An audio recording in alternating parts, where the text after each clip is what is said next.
having a gray and cold day here in Maine. How's everybody doing this morning? So much to break down. Oh, my God. Well, I've lost Steve. Steve, my producer, came up here Sunday night with me, 12 miles off the coast of mid-coast Maine, and I had to put Steve back on a plane this morning. We were up at 5:30 a.m., and Steve, are you there, baby? There he is. He's in the Portland airport right now. There's Steve. Doing a great job, Steve. I got to say it. What a beautiful man. Thank you for everything. He set this whole place up here. It's looking good. We got to start with Epstein. We just let's get in here for a second and it's I think it's big. I also think it might pass because everything does pass, but how pissed is MAGA really at the Epstein thing? Is it the moment that they stand up to the king? I don't think so. But influential MAGA voices, Liz Wheeler, Laura Loomer, Megyn Kelly, Glenn Beck, Roseanne Barr, they're pissed. They're voicing heavy criticism.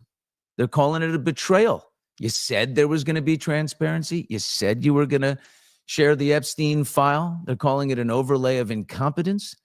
And they're also saying it's grounds to fire Pam Bondi. I do think she'll get fired. And by the way, are we going to miss Pam Bondi that much? I can barely get through a sentence. Steve Bannon publicly demanded a special prosecutor to fully release the Epstein files, so he's going hard. Obviously, he doesn't talk to Donald Trump every day. Does Trump basically feed Pam Bondi to MAGA, right? And then that satisfies them. The only problem is after you get fed Pam Bondi, do you still want to see, is that enough? Or do you still want the transparency? Do you still want to see what's in those Epstein files? We know that there are Epstein files. She said it. Those influencers came out of the White House in the beginning, holding up the bind. Look at us with our binders. Look at us. So Bill O'Reilly, this is interesting. Bill O'Reilly was with Chris Cuomo last night. My good buddy, Chris Cuomo. And O'Reilly shared that Donald Trump told him why he doesn't want to open the files. This is really interesting. There are a lot of names associated with Epstein that had nothing to do with Epstein's conduct. They maybe had lunch with him or maybe had some correspondence for one thing or another. If that name gets out, those people are destroyed because there's not going to be any context. Media doesn't care about context. So you can't do that. Interesting. Trump told him, here's the problem. You open up the files and you throw names in there like, let's just say Bill Gates, Bill Clinton. Whether or not they did anything shady, it's just going to be assumed by the media. And Trump knows the media very well inside and out. It's just going to be assumed by the media that, oh, my God, you're in the files. You're ruined. And it could affect their business. It could affect everything. So he's got a lot of people's reputation on the hand. So because the media has shown an inability to decipher right from wrong and who did what, it's all white noise. It's better not to release any. I don't know that that's going to fly. But if that is, in fact, what Trump told Bill O'Reilly, then I see how it makes sense. But I don't know. Bill O was destroyed. Yeah, look at this. Last poet right here. No kidding. Thank you, Rena. Love you being there. Yeah, he was. It's good. But he's back. He's doing his own thing. I think O'Reilly's doing pretty well. Does the Epstein thing bother you? Do you want full yeah, Maxwell, Ghislaine Maxwell. I mean, look at this. There has to be a list or else Maxwell wouldn't have been convicted. Yeah, she's sitting in the slammer. So she's like, if I'm going to be in here, break it out. You know what? Thank you, Michelle. As Michelle says, I'm cute. Okay. So let's move on from Epstein. And the latest to settle. This is it's settling, but it's unsettling. First, it was Disney, ABC News that paid Trump $15 million for misspeaking. Remember, George Stephanopoulos misspoke. He said he used the word rape instead of sexual assault, talking about Trump's settlement with E. Jean Carroll. So ABC News, donated $15 million to the library to get it to go away. Now Paramount CBS News has paid $16 million to settle Trump's lawsuit against 60 Minutes, which, if they had gone to court, would have won 10 out of 10 times. There's no way CBS doesn't win that, because often we've seen it on Fox News, a bite that gets shared in one day part of a news program goes to another day part, and it's a longer answer. So you could say that's out of context, or you could say they're spreading their content out over all day parts so they could increase their ratings. But $1 million more, they settled for $16 million for Trump's library. Look, 16 million bucks is actually the only palatable number, because it had to be a little more. Trump says it was 32 million. 35 million. He said, when you factor in everything that I got in the deal, and he loves a deal, with all the conservative PSAs and different things that they agreed to run on their air, he said the actual value is about $32 million. Jon Stewart, look, he's part of that Paramount family. He's outspoken. He's pissed. He had Steve Croft on, the 60 Minutes correspondent, who said this is a total shakedown. It's a total, of course it's a shakedown. I don't know why all the congressmen and senators on the opposite party are quiet about it. Or maybe it's just in a list of all the things that are happening. Maybe it just doesn't register that high. But the other guy I'm thinking about is Colbert. Back when it was rumored that the settlement was going to be $30 to $50 million, Stephen Colbert, who hates Donald Trump and is always running his mouth every single night, he hasn't said a damn thing, because he's humiliated. Here he is railing away on his program, and his bosses, his corporate bosses, just paid out the Donald $16 million cold hard cash. So ultimately, he would approve the sale of Paramount Global to Skydance, Larry Ellison's son, David, who's 42, and he's going to take over and buy CBS. Now, CBS News, all those correspondents are just, the best thing for them to do is shut the hell up and just, carry on. It'd be interesting to see if Colbert says anything. By the way, who's next? If you got ABC and you got CBS, that only leaves NBC. They're going to have to pay $17 million, because it has to go up each time. But by the time, if NBC, for some reason, has to pay out or get sued or whatever, let's settle, and they have to go through this whole thing, by that point, it'll be habitual. So it'll just, it just goes away. It's just like, it's not a big deal at that point. Now it's just, it's expected. All right, let's get into hot mic moment here. Speaking of the White House, I love Peter Doocy. I think he's a tremendous White House correspondent for Fox News, because he has an ability to use a sense of humor. He's got a great personality. We have him on the show on a fairly regular basis on the main podcast. We'll get him to join this too. But here's Doocy. How do you ask the president of the United States about a threat made against his life, and weave in a little visual humor while you're at it? Leave it to the Deuce. The Deuce is loose. So whatever happens, happens.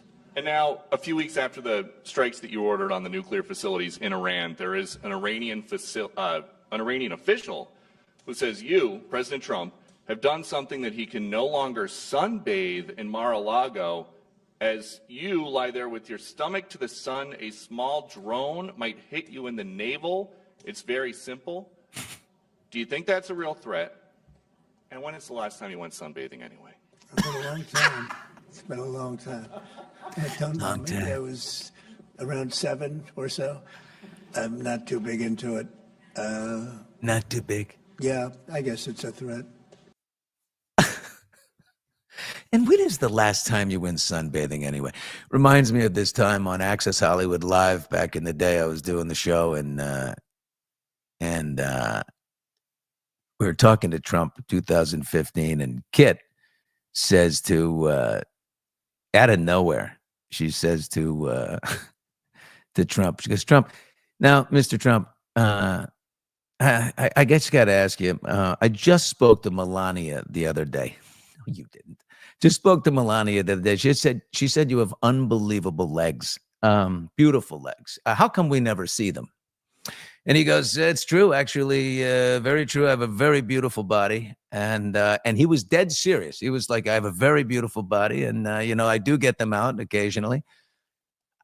Those things must be so white. Hysterical moment. But Peter Doocy keeps it interesting. He knows when it's time to get the president in a lighter mood. And that's it. It's like hanging out with Larry David. Don't push Larry. You don't wind him up when you think it's time to make Larry David laugh. You got to know when, not how. How is easy. When he's in the mood. Okay. Let's check out the chat here. Oh, Billy, is he the biggest narcissist you ever met? Peter Doocy? Nah, he's a nice guy. I kid. I know who you're talking about. Maybe, but I will say this about Trump. In fairness, he is unbelievably funny. Yeah. Few people make me laugh, and it's because of the caricature that he is. He's not trying to be, I don't think. He's not like a cut-up kind of guy, like telling jokes and that kind of thing. It's just his hubris comes off to me as really funny. Patty, the problem is people can't agree to disagree. It becomes a conversation of name-calling. I know. Yeah, look, Tina, I kind of agree with you there. We got to learn how to do this, though. I don't understand why some people get so offended. Some people think I'm super pro-Trump. Some people think that I'm anti-Trump in every way. It's literally 50-50. And the truth is, everybody's right and everybody's wrong. I am a dead center, pragmatic, independent, pro-third party guy. I honestly can't stand the two-party system. I think it's sort of, I would love to see an alternative, mostly to keep the other two in check. But yeah, I really think that's important. Oh, man.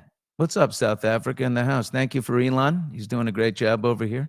Doing a great job. We appreciate the Elon. Trump, yeah, he does have comedic timing. His comedic timing is unbelievable. He knows how to lay. When I told you about yesterday about the flight I took with him from New York to Los Angeles, and he was telling us stories about Frank Sinatra. He and Sinatra running. He said, Ivana, we had to get Ivana to sleep. I didn't want her to know. So Frank and I could go out in the hotel. And he said, running leg.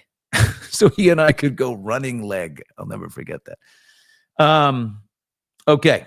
I don't know why I laugh at that, but I do. It's funny. On a serious note, the Ruidoso flash floods, this is incredible. Think about this. This is the world we're living in right now. 3 people have died in the historic flash flooding that happened in this mountain town, Ruidoso, in southern New Mexico. Check this out. I mean, that is just horrifying. There goes somebody's life, their house. 2.5 inches of rainfall triggered a runoff of this Rio Ruidoso River, causing waters to rise 20 feet. I mean, 19 feet in less than an hour. 2.5 inches of rainfall trigger a runoff that raises the river by 19 feet in less than an hour? Just 2.5 inches? Oh my God.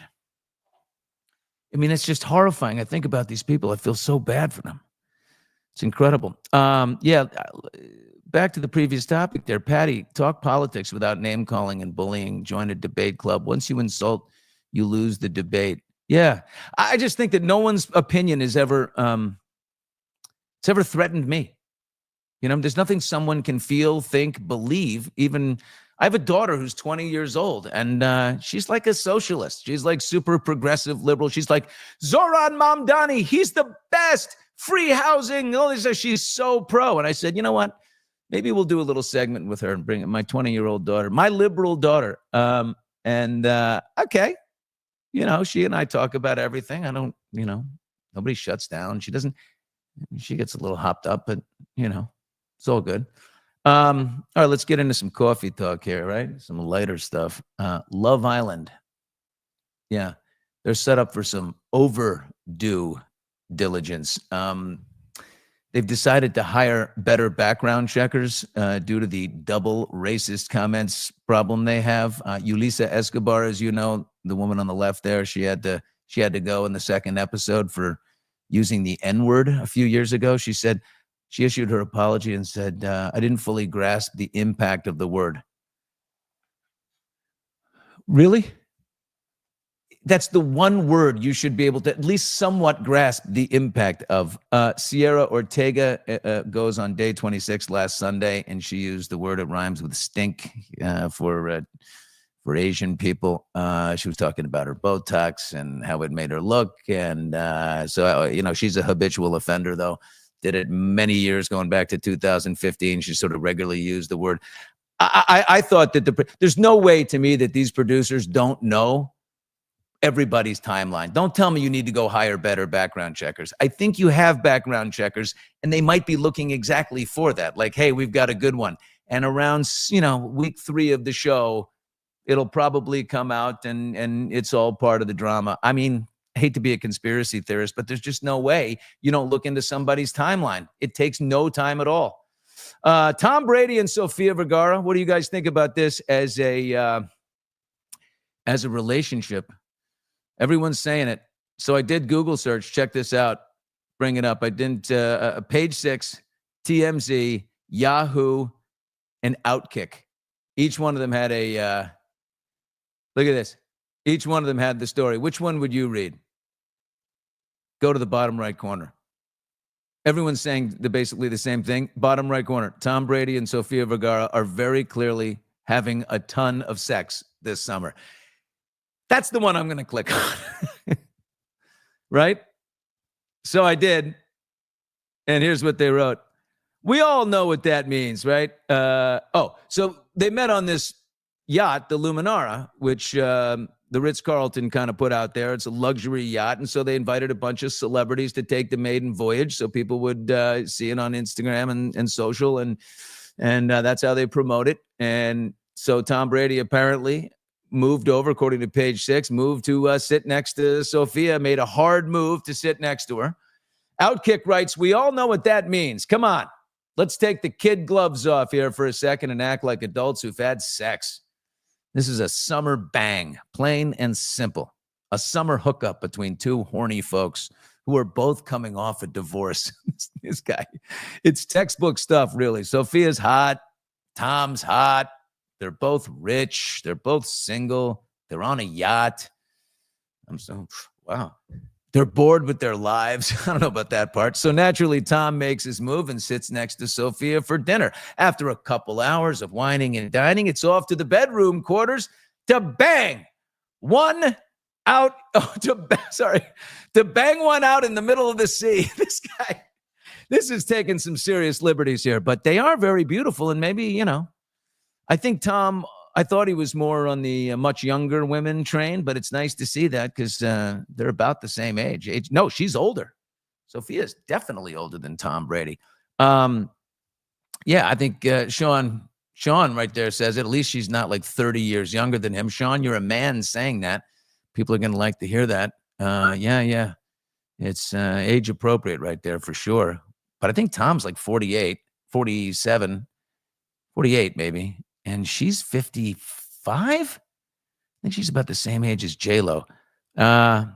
Absolutely, LPSO, Lipso. To bang. It is a verb. It is absolutely a verb.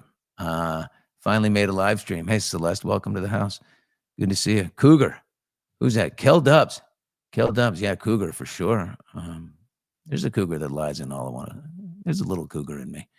My mother used to say couples that show lots of affection in public have problems in the bedroom. Is it true? Interesting. I don't know. I think people who talk about it a lot, like couples who are like, oh my God, we totally had sex last night. He's in it. I don't know. The overcompensators. What does it say? It's the quiet ones you got to worry about. Speaking of super yachts and sexy people, a lot of people were asking, why was Sydney Sweeney at Jeff Bezos and Lauren Sanchez's wedding? We got the answer to that. She was with Ben Schwerin, who runs Coat Private Equity Company. Bezos put $1 billion into it. And she's going to do a lingerie line from that $1 billion fund. And she's posted some of the photos. We got, where's Sydney Sweeney right there? Yeah, that's her lingerie line. So it's a little lacy top right there. She's like the new ingenue, man. She's the one that people say is the sexiest. Do we agree with that? Do we find she's also very young? I mean, yeah. The eyes, the lips. I mean, she kind of exploded on White Lotus in season 1, and now I think she was getting engaged and she dumped the dude. This is her moment to strike while it's hot, and people seem to be very into her. She's 1 year older than my daughter, so no comment from me. All right, let's get into the main thing here. We do it. This is a little something from Maine, little peek at Maine. So when producer Steve picked him up Sunday night and brought him out here to set up all the equipment with me, and we went to the barn, which is right at the end of my driveway, about 100 and some yards down. We went to what's called the Crabtree Sessions, and there was this band. This band from New Orleans called the Deslons. And they're really good. Let's roll the little bit of that. How fun is this? There's Steve! There's Steve!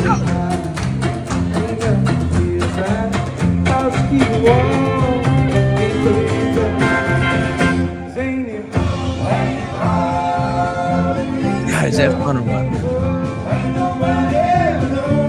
Literally an 1/8 of a mile from my house in a barn.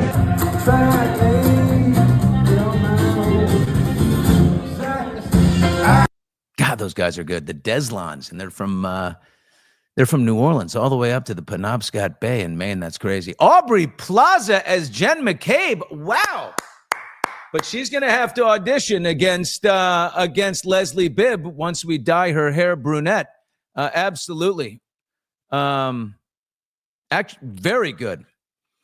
Billy, are you computer suave? What if you have problems and Steve isn't there to save you? Well, I think we're going to be okay. He's been training me. I'm getting suaver. I will say that. Getting definitely suaver. All right. One thing that got me through a very dark period in life when I was fired in 2016, right off the Today Show, like a dog, was Stoic philosophy. I turned to Stoic philosophy and became friends with Ryan Holiday, who writes the Daily Stoic. I read the Daily Stoic. It's a wonderful book. It's got one lesson a day, so you can't, you can't say you don't have the time to read it. It's a page a day.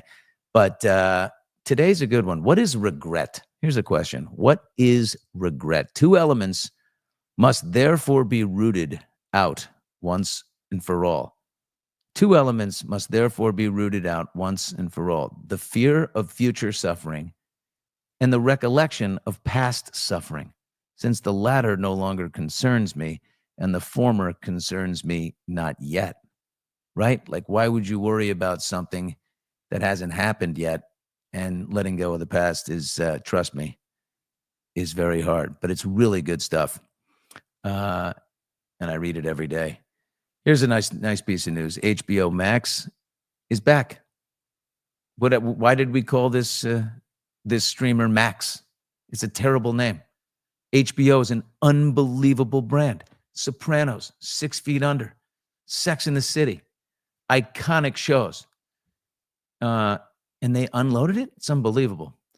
Hey, Trogger, Hot Mics, Billy Bush. Oh, good. Something to keep you busy during layovers. Yeah, Steve. Oh, here's a good one for back to the Karen Reed. People with endless Karen Reed casting here. Billy Crudup as Alessi. Wow, get him a little set of glasses right there. That's real. That's actually the best I've heard yet for Bob Alessi. Great little lord. Ben Affleck to play Yannetti. Oh my God. Ben Affleck to play Yannetti since he's from Boston. Yeah, Ben loves to do the Boston accent too, and I don't think Yannetti's is that strong. Oh, granddaughter's going to St. Joseph's in Maine, Billy. Keep an eye on her for me. Okay, not too close though. Matt Damon for Turtle Boy. Oh my God, you people are unbelievably genius. Although I don't know if I'm speaking out of turn here, but Alan Jackson said to me, he said, "What about Jack Black? Different vibe, doesn't really look like him, but so what? You know, we're telling we've got creative license here. Jack Black would be a great Turtle Boy. I mean, just standing out front. How about showing up at Brian Albert's grandkids, T-ball game, ripping people, or Jen McCabe in public. Thank you. The Army Hammer interview was great. Yeah, it's up on our Hot Mics page. Did spend some time with Army. Jennifer Aniston is Karen? Oh, I don't think so. Okay, maybe, Susan. I mean, if Jennifer wants the role, she'll probably get it. Jack Black is the perfect Turtle Boy. Yeah. Who you loving? You're loving BB as Alan Jackson? No. I'm not Alan Jackson. Alan Jackson to me is Jason Sudeikis. I think we give Ted Lasso. He needs a nice, serious role. I think he'd do the stash will work beautifully. His little facial hair. It's going to be nice. I like that. Jessica Biel as Karen Reed. That's not a bad one either. That's nice. Michael Proctor, the state trooper who sent those horrible texts about Karen and said the worst things, looking for nudes. She's got a flat ass. She's a see you next Tuesday, all that. This guy's trying to get his job back, has an appeal in August.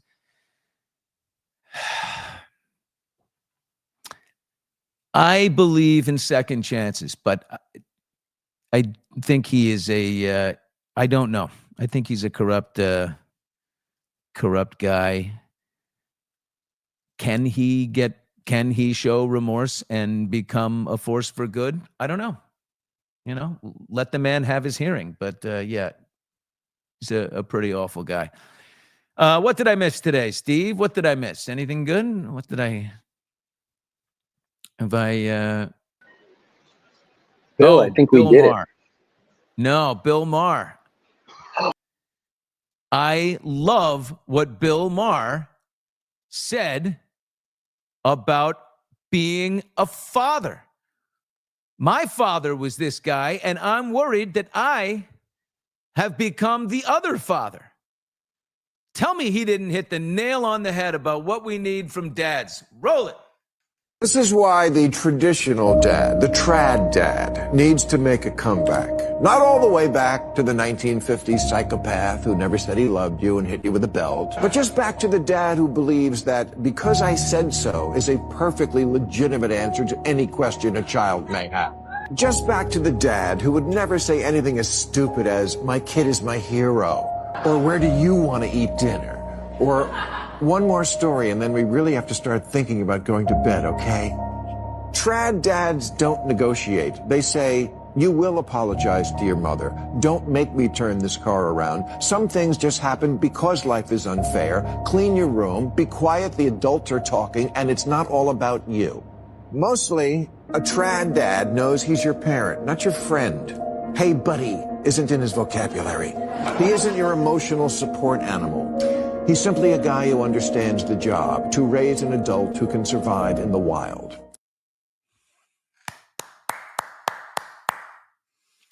Is that the most poignant thing you've heard in a long time?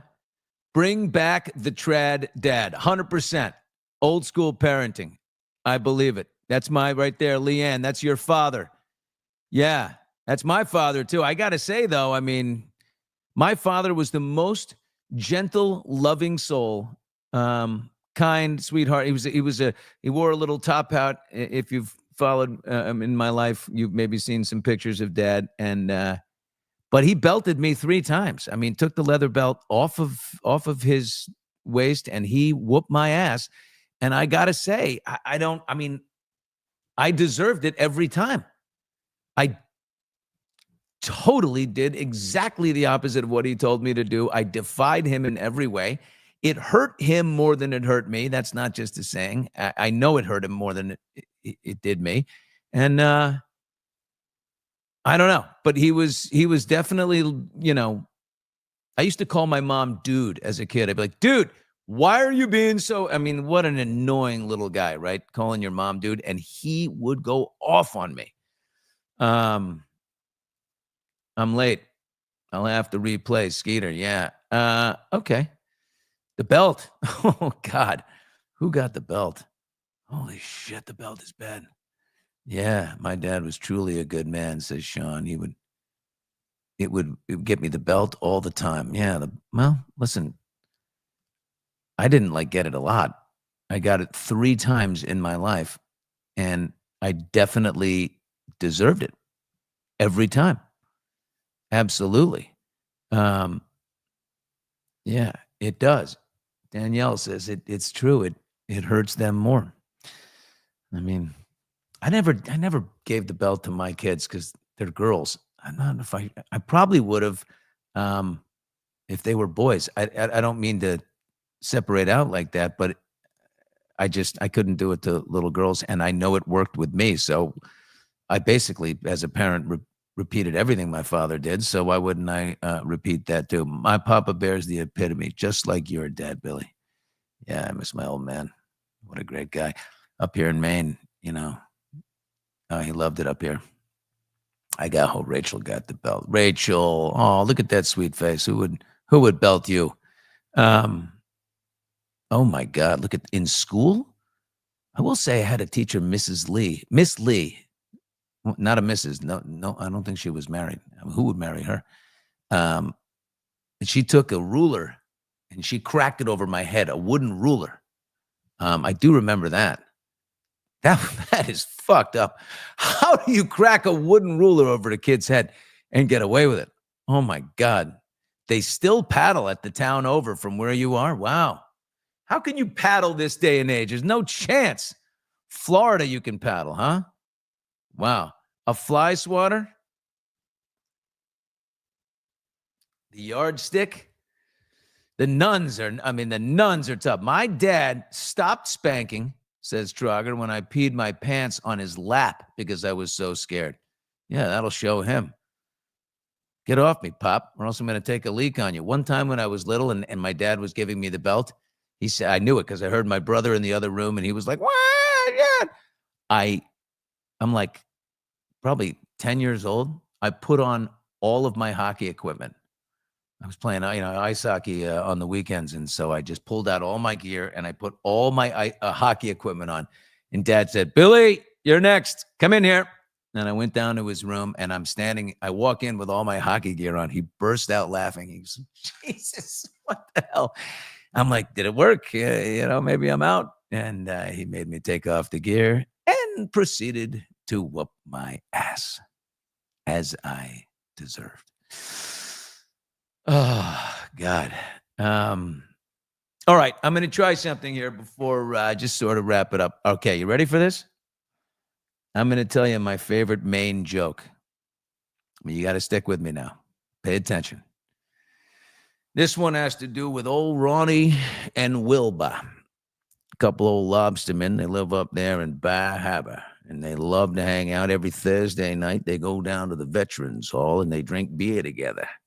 Old Ronnie's down there one night about 5:30, sitting there at the counters, just sitting there at the bar, drinking away. No Wilbur. About a half an hour goes by, still no Wilbur. Oh, he says, shit, I better go check on my buddy. So he gets in his truck and he drives on up to the house. And there's old Mabel, Wilbur's wife, in the kitchen there cleaning up the blueberry pie and whatnot. And Ronnie knocks on the screen door and he says, Mabel. She goes, oh, hey, Ronnie. And he says, Mabel, my love, how are you? Looking for Wilbur. It's Thursday night, down there at Veterans drinking a beer. And I don't see him. And she says, well, he's down there in the van. And I have to tell you, Ronnie, I'm very concerned. There's a lot of music going. I see smoke machines. There's a lot of noise. I don't know what he's doing, and I don't want to take a look. Well, he says, do you mind if I go down there? Of course not, Ronnie. Come right through the kitchen. My house is yours. And Ronnie goes down to the back, and he can hear it. The music is going. You can see the lights flashing. You can hear the smoke is coming through coming out the cracks of the window. And Ronnie gets down there, and the barn doors are about 6 inches apart. And he leans in there and looks, and holy holy shit. He can't believe it. He sees his old buddy Wilbur. And Wilbur's standing there in front of his great big John Deere tractor with the lights on, the floodlights are on, and there's a smoke machine going like that, and the music is pumping. It's disco music, and old Wilbur is standing right there in front of the tractor. He's got his overalls down around his waist, and he's moving there in front of the lights. He starts rubbing his nipples like this and going at it. And Ronnie goes, holy shit, Wilbur! He turns and goes, oh my God, Ronnie, you scared me. What the hell are you doing? He says, what are you doing? Have you lost your cotton picking mind? He says, oh, I can explain. I think I might have told you, Ronnie. Old Mabel and I have been struggling in the bedroom as of late. And I went down there to see that summer doctor, and he told me I had to do something sexy to attract her.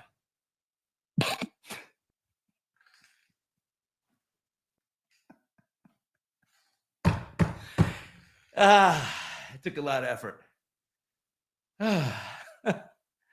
Do something sexy to attract her. There's Trogger. Yeah, give me some of those. Rachel, thank you. That took a lot of effort. Oh, DJ Sade, grown. Reyes, thank you, Steve. Thank you. Worth it, Steve. Oh, wait, here we go. They're rolling in. Good stuff. Thank you, Kel. Appreciate it. Bad. Oh, no. Oh, Daphne didn't like it. No, I'm sorry. Mama Roll. Look at Mama Roll. Oh, yeah. She's got laughs and hearts for that one. There's a lot of effort that went into that. Michelle loved it. A lot of kissy faces. Thank you, girl. There's Janelle right there. Appreciate you, too. Yeah, I like to tell a joke. That one is a tough one. I mean, it's really, it's kind of long, but, it's all about the accents. Do something sexy to attract her. Okay. Thank you all very much. Gonna rock out. Here's the deal. Gonna go again on Monday because tomorrow I got to travel back to Los Angeles. I have 2 more weeks of work to do for Extra, and I got to tape a bunch of stuff. And then my last day taping for Extra is July 24th, Thursday. So I got 2 weeks of stuff to do, and then I'm done with television, and it's all here. What the hell? I'm jumping off the ledge. It's going to take a while to build. I get it, but I don't care. I'm happier talking to you people right now. Let's see, 319 people. Happy to talk, much happier talking to you than reading a teleprompter and talking about, frankly, shit I don't care about. Yeah. Oh, you didn't hear? We announced that. My cat's name is Karen. Your cat must be pissed now that Karen is a Karen. Yeah. Why are you leaving Extra? It's just, I appreciate it. I love Extra. But no, I committed to total honesty. Here's the deal. I did Access Hollywood for a long time. And then I got the biggest break of my life going to the Today Show. I was on the Today Show for 2 months.